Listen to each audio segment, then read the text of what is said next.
My name is Mara Ellison, and the first photograph of me as a mother was taken by a stranger through a lace curtain. I know that because 6 months later, when half of Bellwether County had already heard some version of what happened, Mrs. Pritchard from across the road mailed me a print. In it, I am standing outside the iron gates of Hawthorne House with my newborn daughter pressed to my chest. My hospital bracelet is still around my wrist. There is a pale blue suitcase beside my left foot, a brown leather bag beside my right, and a cardboard box between them with one corner crushed inward. I am wearing the loose gray dress I had chosen for the ride home from the maternity ward. My hair is unwashed. My face looks strangely calm. The front doors behind me are closed. On the second floor, one curtain is not. My husband is visible through the glass. He is not waving. He is not coming downstairs. He is simply watching while his mother tells me through the intercom that the Halstead family cannot continue supporting a woman who has stopped being useful. I wish I could say I screamed. I wish I had thrown something at the bronze plaque beside the gate or shouted every secret I knew about the people inside. Instead, I adjusted the blanket around my daughter, sat on the edge of my suitcase because my knees had started shaking, and opened the calculator on my phone. Numbers have always been where I go when feelings become too loud. $36,400 for the renovation of the West Lodge. $27,600 in monthly household transfers over 3 years. More than 2,000 hours of unpaid accounting and payroll work for the family businesses. One marriage, one birth, one locked gate. Then a dark green station wagon turned the corner too quickly, stopped crooked against the curb, and my mother stepped out wearing her office shoes and the expression she usually reserved for fraudulent closing documents. A lawyer climbed out of the passenger side carrying a black case. My mother looked at the house, then at me, then at my baby. She did not ask what had happened. She said, "Get in the car. We do not negotiate with people while they are looking down at us." What she showed me 10 minutes later did not merely frighten the Halsteads. It exposed the fact that the grandest family in Bellwether had been living inside a reputation, financed by a woman they had barely considered important enough to greet. But I need to begin earlier, because betrayals like that never start at a locked gate. They begin with tiny permissions. A favor you do because you want to belong. A question you do not ask because asking might sound ungrateful. A promise made in a warm room that no one is willing to put on paper. I grew up in a narrow brick bungalow on Leeton Street with my mother, Evelyn Ellison. My father left before I learned to read. What remains of him in my memory is probably borrowed from old pictures. A brown corduroy jacket, a chipped front tooth, one hand resting on the roof of a red car. My mother never told me stories designed to make him seem worse or better. When I asked why he had gone, she said, "Some people mistake escape for freedom," and returned to balancing her checkbook. Evelyn worked for 32 years as a senior title examiner at Bracken County Land Records. She could trace ownership through marriages, bankruptcies, boundary disputes, tax liens, and family feuds no one alive remembered starting. She loved me without performance. She did not say, "Everything will be okay." She changed the tires before winter. She put emergency cash in the lining of my suitcase.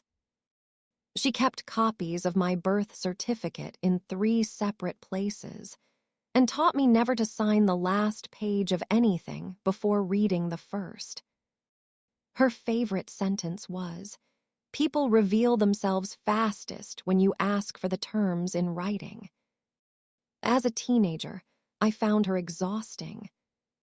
I wanted candlelight, crowded holiday tables, cousins running through hallways, family portraits where everyone knew where to stand. Our house was safe, clean, and quiet. Too quiet, I thought. The silence did not feel peaceful then. It felt like evidence that we had been left out of something. On the hill above town stood Hawthorne House, an enormous limestone estate with black shutters and a circular drive. The Halsteads had lived there for almost a century. Their name was on the old hotel downtown, the new conference center by the river, a scholarship fund, the pediatric wing of the hospital, and the marble donor wall at St. Matthew's. Every December, the Bellwether Gazette printed a picture of 3 generations of Halsteads standing beneath the same chandelier.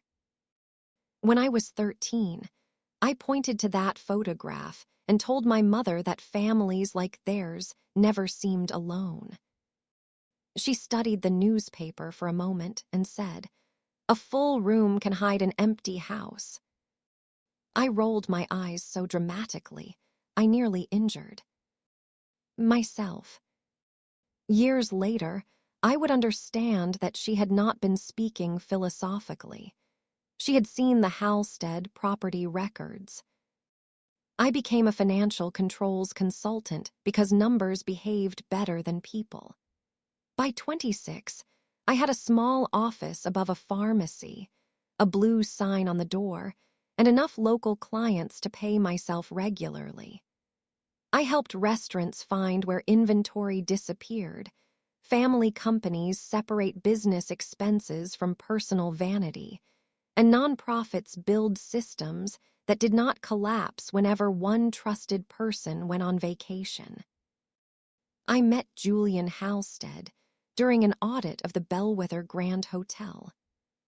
He was 32, handsome in the effortless way wealth often teaches men to be, with dark blonde hair that never seemed recently cut and a smile that made apology feel like charm. He had been put in charge of operations after his older brother moved to London. The hotel's accounts were a museum of outdated habits, handwritten vendor approvals, duplicated subscriptions, cash reimbursements with no receipts, and 3 departments ordering the same linens from different suppliers. Julian did not become defensive when I explained the problems. He laughed, leaned back in his chair, and said, "My family has been doing business since before anyone thought confusion was expensive." He remembered my coffee after one meeting. He listened when I spoke. He made fun of his own privilege before I could decide whether to resent it. When he invited me to dinner, I told myself I was saying yes to him, not his name. That was mostly true. 8 months later, he drove me through the iron gates of Hawthorne House. His mother, Celeste Halstead, received us in a blue drawing room where every surface reflected light and nothing looked touched. She wore cream silk, a gold watch, and a smile so controlled it seemed held in place by invisible pins. She kissed the air beside my cheek and asked what branch of the Ellisons I came from. I told her there was no branch. There was my mother, me, and a few distant relatives in Ohio. Celeste paused just long enough for me to understand that I had failed an entrance exam no one had mentioned. Then she recovered beautifully. "How modern," she said. We married in October beneath a glass pavilion at the Halstead River Club. I had wanted a small ceremony in the botanical garden. Celeste explained that Julian's wedding was not entirely a private event because the family had obligations to the community. 240 guests attended. I knew 53 of them. The only decision I refused to surrender was my surname. When Celeste learned I would remain Mara Ellison, she went still. Halstead wives have always joined the family fully, she said. Julian and I planned to rent an apartment downtown, but 3 weeks before the wedding, Graham suffered a mild stroke. He recovered quickly, yet Celeste insisted the family needed to be close during the transition. Hawthorne House had 12 bedrooms. The South Suite, she said, was practically its own apartment. We could live there for a year, save money, and help while Graham reduced his workload. Julian loved the idea. He said it would give us a financial head start. My mother asked whether there would be a lease. Julian looked offended. "We're family," he said. Evelyn nodded once. That was not the question. I told her not to make everything sound dangerous. She answered, "I do not make things dangerous by noticing where the exits are." I moved into Hawthorne House anyway.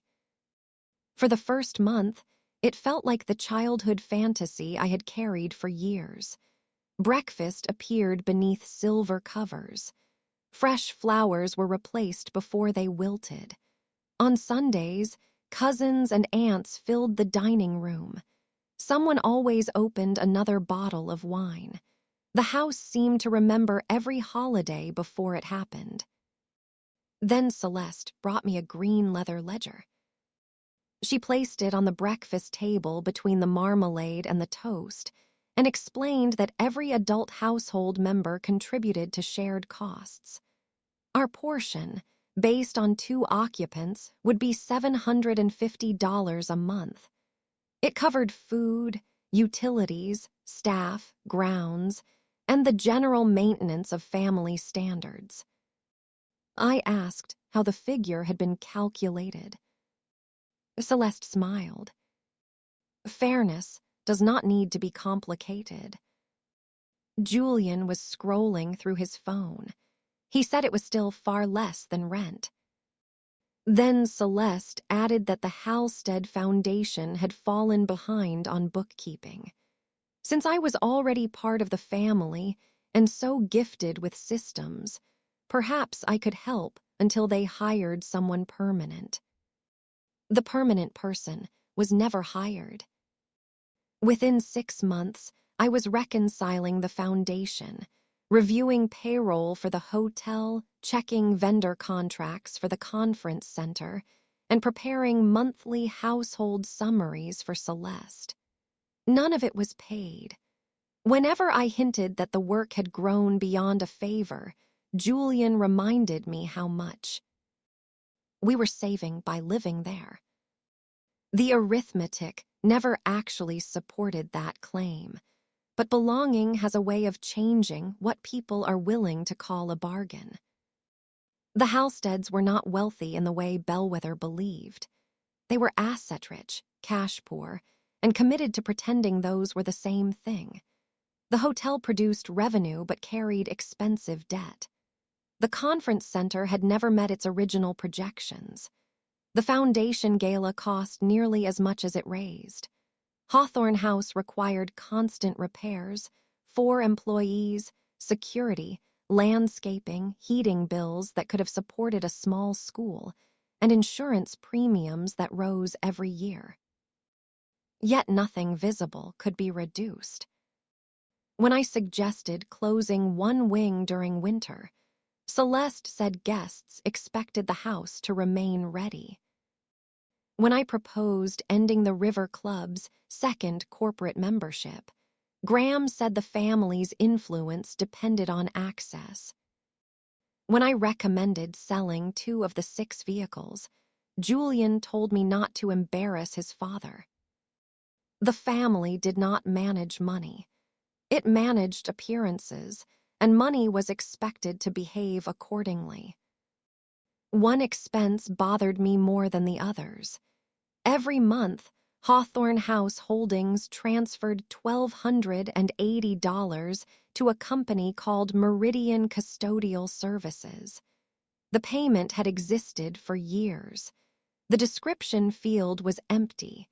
There was no corresponding contract in the family files. I asked Graham whether it was insurance. He said Celeste handled it. Celeste said Graham handled it. Julian told me it was probably related to an old line of credit and changed the subject. When I pressed, his voice sharpened.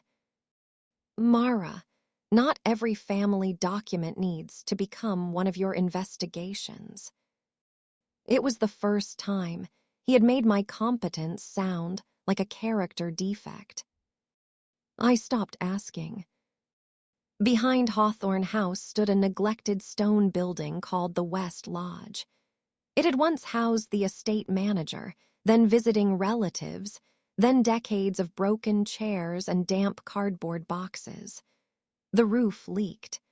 Ivy had entered through one window, but the structure was beautiful. 2 stories, arched doorways, wide plank floors, and a small terrace facing an orchard. The first time Julian showed it to me, I could see our life there before he finished unlocking the door.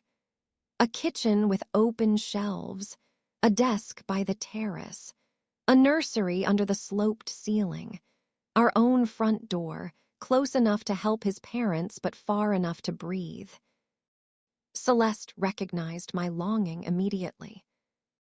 At Sunday dinner, she announced that Julian and I should restore the lodge as our permanent home. It should belong to the next generation, she said. A young family ought to build something of its own. I asked whether the arrangement could be documented. The room changed temperature. Graham chuckled. Celeste looked wounded. Julian stared at his plate. A contract, Celeste asked, between parents and their son. I explained that I would be investing my savings. I suggested a long-term lease, a recorded life tenancy, reimbursement provisions, anything that acknowledged the money and gave us legal occupancy. Julian waited until we were upstairs to accuse me of making his parents feel distrusted. I said trust was not diminished by clarity. He said, Mara, this is my family home. No one is going to throw us out. I asked him to put that sentence in writing. He became angry. Not loud. Julian rarely became loud. He withdrew warmth until the room felt cold and waited for me to apologize for noticing. I apologized. That is one of the hardest truths in this story.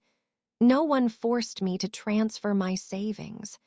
I did it because I wanted the promise more than I wanted proof. I paid for the renovation myself, $36,400 over 11 months. I hired a local contractor named Luis Ortega, who kept precise invoices and took photographs of every stage. I paid for the roof, plumbing, wiring, insulation, cabinets, appliances, flooring, permits, and a small iron stove. I stored every receipt in a red expanding file in my office. My mother asked for copies. I told her she was being pessimistic. She answered, copies are not pessimism. They are memory that cannot be bullied. I emailed them to her. Still, I was happy. The problem was that he believed, whatever kept the room calm at that moment. When the lodge was nearly complete, I became pregnant. I told Julian in the upstairs bedroom while rain struck the new roof. He sat on the floor, pressed both hands to his face, and cried. Then he pulled me against him and whispered that our child would grow up surrounded by family. For one luminous hour, I thought every compromise had led somewhere real. When she learned the baby was a girl, her excitement adjusted. It did not vanish. It became administrative. At 27 weeks, I collapsed during a client meeting. The hospital found early cervical changes and signs of placental scent. My doctor ordered strict limits: no driving long distances, no lifting, minimal standing, reduced workload, weekly monitoring. I had no choice but to suspend most of my contracts. In 1 month, my income fell by almost 70%. Julian promised we would manage. In the hospital room, holding my hand, he said nothing mattered except me and the baby. At Hawthorne House, money mattered by breakfast. The first month I could not make the full household contribution. I transferred $400 and emailed Celeste an explanation. She did not reply. 2 days later, the green ledger appeared outside our bedroom door, open to the payment page. My name had been underlined in red. I carried it downstairs and asked whether she wanted to discuss it. Celeste looked genuinely surprised. "There is nothing to discuss," she said. "The book simply needs to remain accurate." Julian told me not to let it upset me. I asked whether he could cover the balance. He admitted his salary from the hotel had been reduced temporarily because of a restructuring issue. That night, I reopened the household files and looked again at Meridian custodial services. $1,280 every month, even while staff hours were cut, even while suppliers waited, even while Julian's salary shrank. I searched state business records. Meridian existed, but only as a servicing agent. It collected payments for unnamed private note holders. A mortgage. Hawthorne House had a private mortgage no one had mentioned. When I asked Julian, he sat on the edge of the bed and rubbed his palms together. He said the family had refinanced years ago during a difficult period. He said the balance was manageable. He said his parents were sensitive about it. He said I had enough stress. "How much do they owe?" I asked. "I don't know exactly." "Who owns the note?" "I don't know." "Are the payments current?" He looked toward the window. I understood then that he knew enough to be afraid and not enough to be honest. The West Lodge was finished 3 weeks later. Lewis sent me photographs: polished floors, the green kitchen cabinets I had chosen, sunlight spilling through the nursery windows. He left the keys in an envelope with my name on it. I cried when I held them. The move never happened. Then Julian said his mother wanted to host the foundation's winter auction there before we moved in, because donors would enjoy seeing the restoration. I refused. 2 mornings later, from the south suite window, I watched rental vans unload display tables, wine crates, framed auction items, and boxes of foundation records into the West Lodge. Celeste stood on the terrace directing volunteers. A banner was hung across the nursery wall. I walked downstairs slowly, one hand beneath my stomach, and asked for an explanation. Celeste said the lodge belonged to the estate and would be used according to the estate's needs. I reminded her of the promise. She smiled with almost maternal patience. "Promises within families require goodwill on both sides, Mara." The implication was clear. My reduced income had altered my eligibility. That afternoon, she asked for my lodge key, claiming the caterer needed access and spare keys had been misplaced. I told her Lewis had given the contractors set to Graham. Celeste extended her hand. I am asking for yours. My mother's voice came back to me. People reveal themselves fastest when you ask for the terms in writing. I had asked. They had revealed themselves. I simply had not accepted the answer. I was 35 weeks pregnant, medically fragile, exhausted, and terrified that conflict would put my daughter at risk. I removed the iron key from my ring and placed it in Celeste's palm. She closed her fingers around it. "Thank you," she said. "That is much easier." The empty space on my ring bothered me every day after that. My daughter, Iris, was born on a Monday morning after 18 hours of labor. She weighed 6 pounds, 11 ounces, and opened her eyes with an expression of deep suspicion. My mother stayed beside me through every contraction.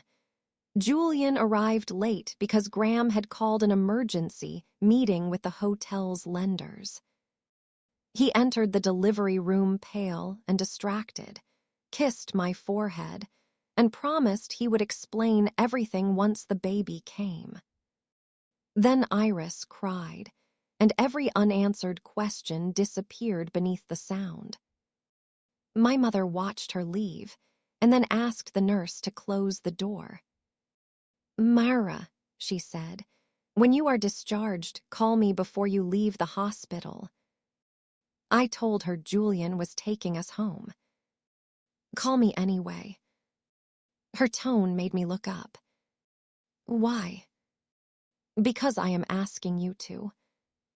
My mother never asked for promises lightly. I agreed. The hospital kept Iris and me an extra night because of mild jaundice. Julian came and went, answering calls in the corridor. Through the half-open door, I heard him say, "We need another quarter," and "They cannot trigger anything while we are negotiating," and "My mother does not know how serious it is." The next morning, 40 minutes before discharge, he texted that a lender meeting had become unavoidable. He said he could not pick us up. He suggested I call a car. I called him twice. He did not answer. I did not call my mother. The gate was closed when we arrived. Paul unloaded my suitcase, then frowned at the luggage already standing inside the gatehouse alcove. There were 2 more bags, a cardboard box, and my folded winter coat. I recognized my belongings before I understood their arrangement. "Are you moving?" he asked. "I don't think so," I said. The pedestrian gate usually opened with a code. My code no longer worked. I pressed the intercom. Celeste answered. Her voice was calm enough to make the situation feel rehearsed. "Myra, this is not a good time." "I have Iris with me. Open the gate." There was a pause. "Your things have been packed carefully." I stared through the iron bars at the long drive, the front steps, the windows of the south suite. "What are you talking about?" "This arrangement has become unhealthy for everyone. Julian needs space to address the family crisis, and we cannot continue carrying adults who are not contributing." I said I had just given birth. She answered, "Exactly. Your priorities have changed. Ours have not." My body became very still. I asked where Julian was. Celeste said he had agreed that separation was best until I became stable again. Then movement appeared behind the second-floor glass. "Julian." He stood in our bedroom, looking down at me. I raised my phone and called him. From the sidewalk, I watched him look at the screen. He declined the call. That was the moment my marriage ended. Not when the papers were filed. Not when he later said he had been confused. Not when I learned he had helped Celeste pack my clothes. It ended in the small movement of his thumb across a glowing screen while his wife stood outside holding his 2-day-old daughter. Celeste spoke again through the intercom. We will arrange supervised visits once emotions settle. Please do not create a scene. I looked at the luggage, the locked gate, and my husband's silhouette. Then I remembered my promise. I called my mother. She answered on the first ring. I am outside Hawthorne House, I said. They changed the code. My belongings are at the gate. Is Iris safe? Yes. Are you bleeding? No. Sit down. I am coming. The line went dead. I sat on the low stone border beside the gatehouse. Iris slept against my chest, unaware that her family had just tried to edit us out of its story. Cars slowed. A delivery van passed. Across the road, curtains shifted. I did not cry. I opened my notes application and began listing assets, payments, dates, and witnesses. The green station wagon arrived 17 minutes later. My mother parked partly on the grass. Beside her sat Adrian Cole, a property attorney I knew by reputation, but had never met. Evelyn lifted Iris from my arms, held her close, and closed her eyes for one breath. Then she handed her back and said, "We are leaving."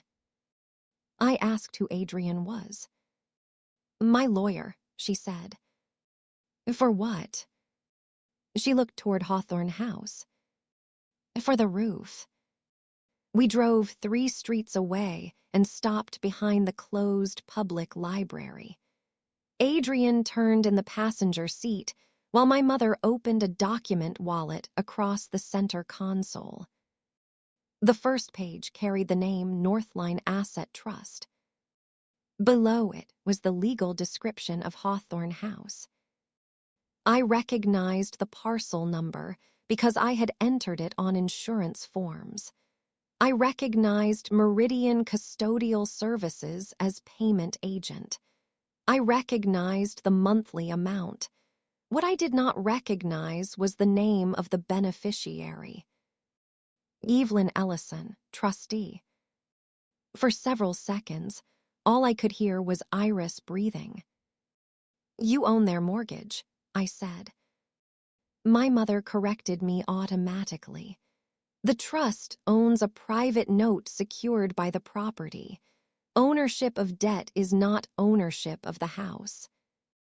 Adrian gave the faintest smile. "Not yet." Evelyn shot him a look. Then she told me the part of her life she had hidden for 4 years. When Julian and I became engaged, my mother reviewed the public records on Hawthorne House.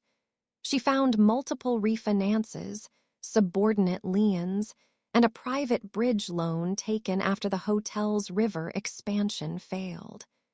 2 years later, the lender decided to sell the note. Evelyn learned about it through a broker she had worked with for decades. "Why would you risk everything on their house?" I asked. "I did not invest in their house," she said. "I bought a position between you and their collapse." As of that morning, Hawthorne House Holdings was 106 days delinquent. The loan agreement allowed immediate acceleration after 90 days. Principal, fees, and arrears exceeded $600,000. "This morning," she said, Celeste Ha. Elstead removed the only reason I had for patience. I wish I could say I immediately chose mercy. I did not. I wanted reimbursement for every documented dollar spent on the West Lodge. I wanted my personal belongings returned intact. I wanted an uncontested divorce, primary physical custody, a fixed visitation schedule, and no public statement blaming my health, work, or character. In return, my mother would offer a structured cure period on the mortgage and later sell the loan to an institutional investor. The Halsteads could keep the property if they found the money. If they refused, the legal process would continue without another warning. Adrian read my list over coffee. "You are leaving a great deal of leverage unused," he said. "I am using enough to end it." My mother said nothing for a long moment. Then she nodded. Adrian sent notice of default and acceleration that afternoon. A courier delivered it to Hawthorne House, the hotel offices, and the Halstead family attorney. Attached was a preservation demand regarding the West Lodge and my property. A separate letter proposed settlement. "Mara, please, we can fix us." I panicked. "Mom said you needed time with your mother and that we would bring you back when things settled. I should have come downstairs. I know that. Just do not let this become permanent." He spoke as if permanence were something I was creating now, rather than something he had chosen at the window. I did not respond. The Halsteads requested a meeting at their attorney's office.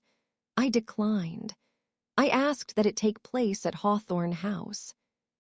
Adrian raised an eyebrow. I explained that every serious conversation during my marriage had happened in rooms arranged to remind me who owned the chairs. If we were discussing the consequences of the locked gate, we would meet where it had been locked. 3 days later, my mother, Adrian, and I drove up the circular drive. For the first time, the gate opened before we arrived. Celeste stood inside the entrance hall wearing a dark dress and no pearls. Graham waited in the library.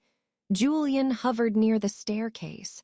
The house looked exactly the same, which felt insulting. Sunlight crossed the marble floor. Flowers stood fresh in the silver bowl.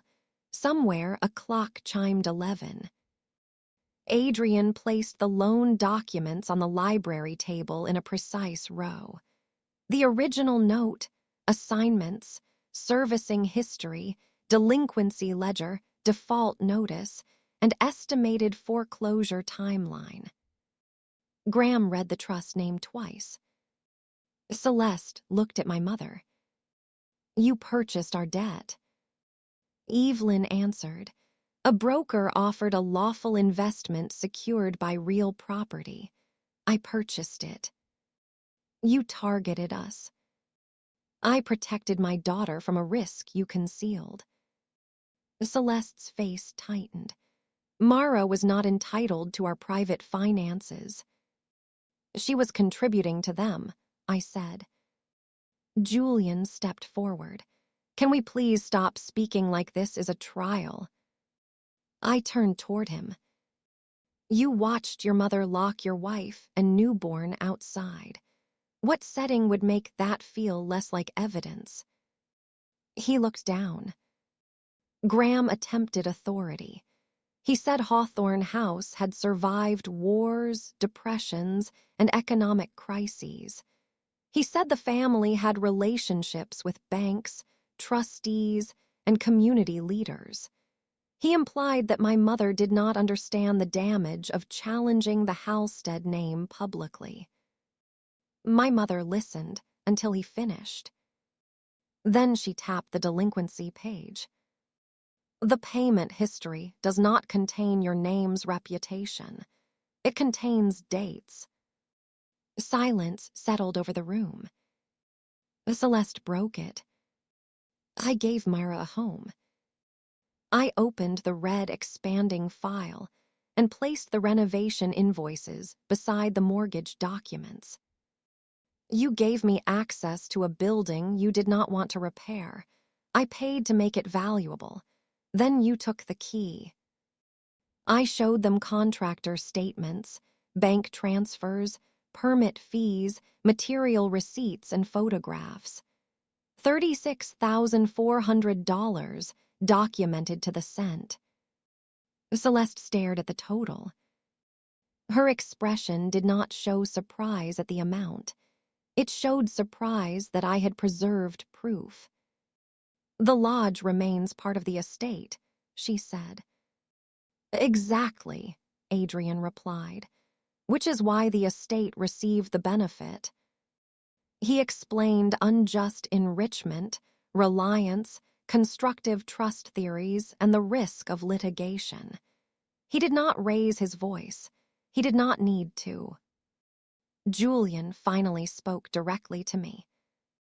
I thought we would work it out after the financing closed. What did you think would happen to me until then? You could stay with your mother. With a 2-day-old baby and luggage you packed without telling me.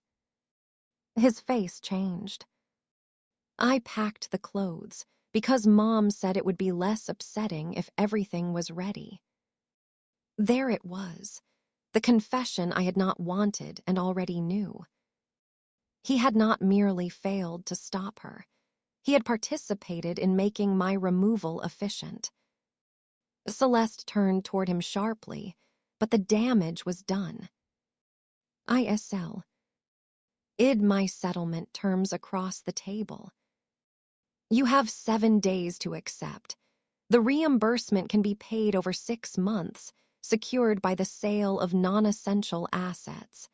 My belongings are returned within 48 hours. The divorce and custody terms remain private and uncontested. Northline grants a cure extension on the mortgage. Once you are current, the note is sold. After that, none of us has business together beyond Iris's relationship with her father. Graham said the terms were coercive. Adrian answered, foreclosure is available without them. Celeste read the page slowly. Then she looked at me with an expression I had never seen before. Not affection, not apology, recognition. I came into this family with nothing, she said. Do you know what Graham's mother required of me? 10 years before she trusted me with a household account. Every holiday judged. Every mistake remembered. I learned that no one receives a place here without proving value. I reached into my bag and removed the West Lodge key. Celeste had returned it through Adrian after receiving the preservation demand. It lay heavy in my palm, no longer a promise, only metal. I placed it on the table. I do not want the lodge. I want my money and my freedom. Julian whispered my name. I faced him. He said he loved me. I believed he felt something he called love. But love without courage had become another expense I could no longer justify. You loved me whenever it cost you nothing, I said. The gate showed me the limit. Then I left Hawthorne House through the front door. No one stopped me. The Halsteads accepted the settlement on the 6th day. They returned my belongings in labeled boxes. Nothing was missing. Celeste had packed the silver spoon with Iris's blankets. I mailed it back without a note. The reimbursement came in 3 installments. Graham sold a vintage sailboat, 2 investment vehicles, and a collection of antique watches. The final transfer arrived 5 months later, $36,400 plus legal interest. My mother granted the promised cure period. The family sold a parcel of riverfront land and brought the mortgage current. Northline then sold the note to a regional pension fund whose servicing software did not care whether the borrower's surname appeared on hospital walls. The divorce was finalized quietly. Hawthorne House survived another year. Then the Halsteads listed it voluntarily. Officially, the estate was too large for the family's changing needs. Unofficially, the hotel required capital, and the pension fund did not grant sentimental extensions. A technology executive from Raleigh bought the property and turned the West Lodge into a music studio for his wife. When I heard, I expected pain. Instead, I imagined sound filling those rooms. Piano, violin, someone practicing badly without asking whether they had earned the space, and I felt relief. Celeste and Graham moved into a luxury condominium near the River Club. The foundation gala became a smaller luncheon. The Gazette stopped printing the annual Hawthorne House portrait because there was no Hawthorne House portrait to print. Bellwether discussed the scandal for one season, then found newer subjects. Towns are loyal to drama, not people. I reopened my consulting office when Iris was 4 months old. The sign still read Ellison Financial Controls. I kept it that way. Several clients I had lost during pregnancy returned. Others arrived because someone had told them I was good at finding the thing no one wanted found. Within a year, I hired an assistant and moved into the larger office across the hall. A second kind of client began appearing quietly. Women brought family partnership agreements, informal loans, renovation proposals, prenups, household contribution schedules, and offers described as generous but never written clearly. Some came embarrassed. Some came frightened. Most began with the sentence, "I am probably overthinking this." I never laughed. I read every page. I asked who owned the asset, who carried the risk, what happened if the relationship ended, and whether the promises survived illness, pregnancy, unemployment, or disagreement. I watched faces change when vague kindness became actual terms. I did not tell those women what decisions to make. I gave them language strong enough to make a decision with their eyes open. I used part of the reimbursement to make a down payment on a modest yellow house 3 blocks from Leeton Street. It had 2 bedrooms, crooked floors, a maple tree, and a porch wide enough for a swing. The first night, I sat on the living room floor among unopened boxes while Iris slept against my shoulder. There were no chandeliers, no staff, no portraits. No one's name was carved into anything. The silence felt different. It was not the silence of exclusion. It was the silence of a door that locked from the inside and opened when I chose. On Iris's first birthday, my mother set a cake on the porch table. Julian came for an hour and brought a wooden train. Mrs. Pritchard from Hawthorne Road arrived with the photograph she had taken the day of the gate. She apologized for taking it. "I thought someone should have proof," she said. I looked at the woman in the picture. Exhausted, stitched, sweating, holding a newborn and performing calculations because rage would have broken her open. For a long time, I had believed that was the worst image of my life. Then I noticed something I had missed. My body was turned slightly away from the house. Even before my mother arrived, even before I knew about Northline, even before I understood that Julian had declined my call, some part of me was already leaving.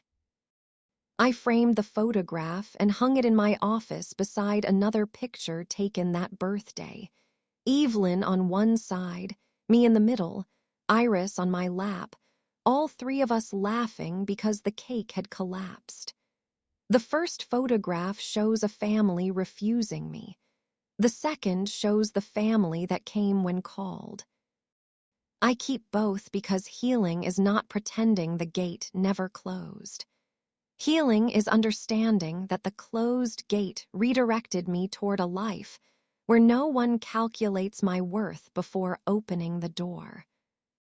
Iris is 4 now. She asks questions with the seriousness of a judge. She knows her father lives in an apartment and visits on weekends. She knows Grandma Evelyn keeps crackers in every bag. She knows Hawthorne House only as a large building we sometimes pass on the way to the farmer's market. Once, she pointed at the iron gates and asked whether I used to live there. For a little while, I said. Was it your home? I looked at the stone walls, the high windows, and the drive where I once imagined generations of my life unfolding. No, I told her. It was a place I stayed while I learned what home means. She accepted that and asked for strawberries. Children can move past ruins faster than adults. There is one more thing I learned, and it is the reason I am telling this story now. Toxic families rarely introduce themselves with cruelty. They begin with generosity that cannot be examined. They offer rooms with invisible rent, opportunities with unspoken ownership, affection that becomes conditional the moment you are tired, sick, pregnant, unemployed, or inconvenient. They tell you asking for clarity is distrust. They call boundaries disloyalty. They make you grateful for access while quietly recording what you owe. The danger is not always that they will demand too much at once. The danger is that they will demand a little more each month until your entire life has become a payment schedule. I spent years believing the Halsteads were testing whether I deserved a seat at their table. The truth was simpler. A loving family does not make belonging an examination. It does not invoice you for vulnerability. It does not remove your chair when your body can no longer produce at the same rate. And a husband who loves you cannot remain neutral while someone degrades you. Neutrality inside a marriage is not peace. It is assistance given to the stronger side. Julian once told me he had felt trapped between his mother and me. I told him I had never asked him to stand between us. I had asked him to stand beside his wife. That distinction ended the conversation. My key ring holds 3 keys now: my house, my office, and my mother's back door. She gave me that one after retirement because she occasionally forgets groceries in the car and insists this is an efficiency measure, not sentiment. There is no empty space where the West Lodge key used to hang. I do not miss its weight. The money I spent there returned. The years did not, but I no longer call those years wasted. They taught me that evidence matters, that rescue should restore choice rather than replace it, and that revenge can feel powerful while still keeping you tied to the people who hurt you. The cleanest victory was not taking Hawthorne House. It was refusing to become another person whose life revolved around it. So, when I think about that morning now, I do not begin with Celeste's voice on the intercom or Julian behind the window. I begin with the station wagon turning the corner. I begin with my mother arriving prepared but letting me decide what happened next. I begin with the moment shame changed sides. I had believed I was being removed because I had failed to contribute. In reality, I was being removed because illness had interrupted a system that valued me only while I was useful. The locked gate did not reduce my worth. It revealed their measurement. Maybe someone listening to this is standing at a different kind of gate. Maybe no suitcases are visible yet. Maybe the door still opens, but only after you apologize for needing anything. Maybe you are paying for peace with your savings, your labor, your health, or your silence. Maybe the people around you keep calling the arrangement family B. Echoes that word makes the terms harder to question. Read the terms anyway. Keep the records. Ask what happens when you cannot perform. Notice who comes when you call and who watches from the window. Most of all, remember that leaving a place where love is conditional is not failure. Sometimes it is the first honest investment you make in your own life. Share this story with someone who may be trying to earn love that should never have come with an invoice. Tell me in the comments what you would have done at those gates. Subscribe to After Silence Stories, and I'll meet you in the next episode.